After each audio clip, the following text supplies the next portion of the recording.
Hey everybody, happy Monday. So I thought today we would talk about PTSD and hyperarousal. For those of you who are not familiar with the term, hyperarousal is a cluster of symptoms that is related to PTSD. These symptoms are excessive psychological as well as physical arousal, especially when triggered.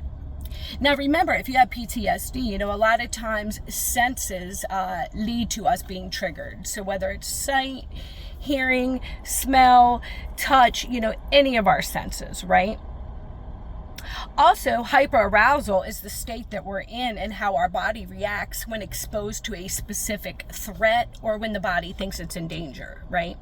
So obviously, no matter what that is from, whether it's from witnessing a murder, being victimized, you're a combat veteran, whatever the experience, hyperarousal is what happens to you when you're experiencing that threat or danger. And you got to think it heightens all of our senses very, very sharp because we have to be on point and to react to keep ourselves safe, right?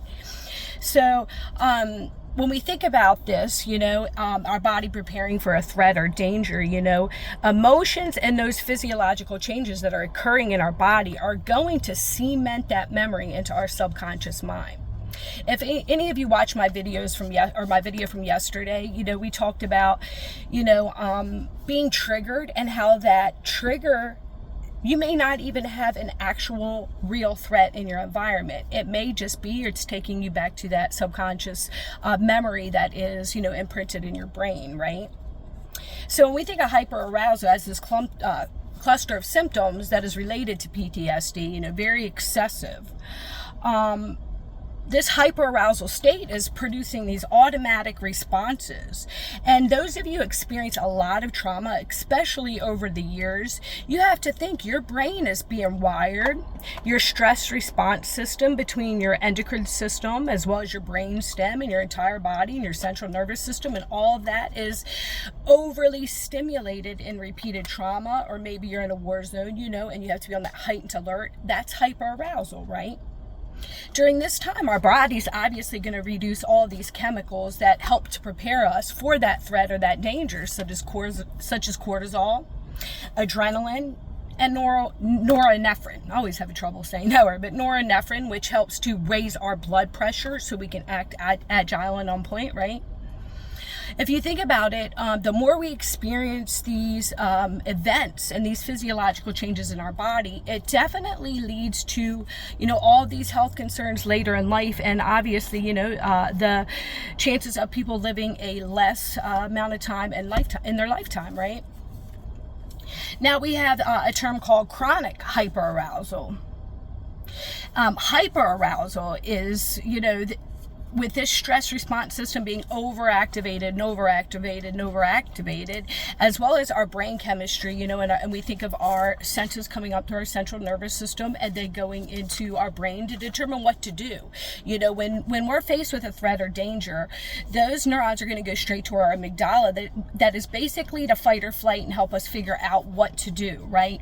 Well, that's where our neurons don't even make it to our neocortex, where we're going to rationalize, think things through, plan all this. It's completely out of the window because we're faced with danger, right?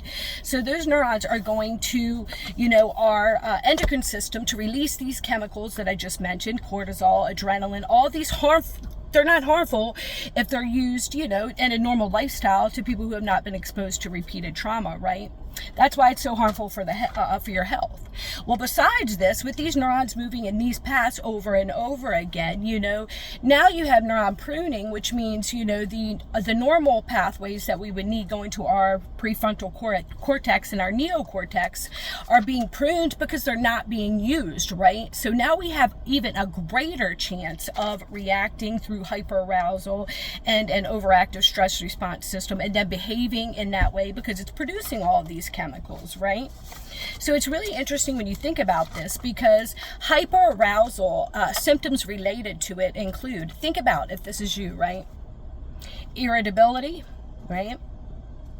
Aggressiveness, hypervigilance, action without thought, inability to calm yourself down, intense and prolonged anxiety, as well as impulsivity. These are symptoms of hyperarousal, right? Now, some challenges that people with this face are they have problems solving problems, because obviously, right, they're not using their neocortex and thinking things through. They have problems with judgment, that too is handled up here in our higher functioning levels of our brain. Motivation and taking initiative also is affected. Social situations and relationships are affected. Decision making is effective, as well as thought planning, right? Being able to figure out how to do things.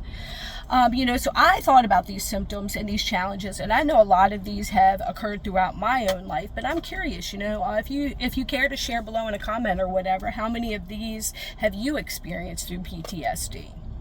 Anyways, I thought this was really useful information and good food for thought, but anybody with PTSD, it's a constant battle, right? The only thing you can do is pull up your bootstraps and soldier on, right? So anyway, I am going to be graduating with my clinical mental health degree here shortly, but I am in the mental health field and really tapped into a lot of resources. So, if you ever need somebody to talk to or have any questions, check my homepage and my profile, America's Angel.